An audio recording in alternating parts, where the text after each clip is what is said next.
Have you ever heard of a racer whose skills push the limits of speed and control? Today, we're diving into the story of Hideyuki Fujino, a name that might not be globally famous, but in the world of motorsports, he's a true master. Hideyuki Fujino is a Japanese racing driver known for his incredible talent in drifting and motorsports. Over the years, he has made a name for himself in competitive racing, especially in the D1 Grand Prix, Japan's premier drifting championship. Fujino's journey in motorsports has been defined by precision, skill, and determination. He has competed in various drifting events, constantly proving his ability to handle high-speed corners and extreme driving techniques.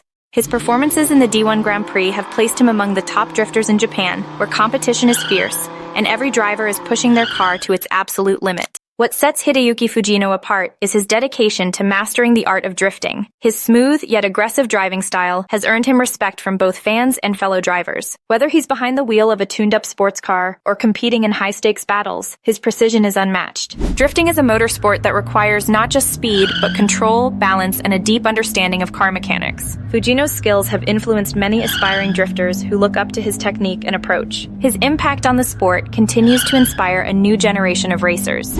Hideyuki Fujino's legacy in motorsports is a testament to hard work and passion. Whether you're a fan of racing or just love a good underdog story, his career is one worth following. Who knows, the next great drift champion might just be watching him today. If you enjoyed this video, don't forget to like, comment, and subscribe for more motorsports content. Let me know in the comments, who's your favorite drift racer?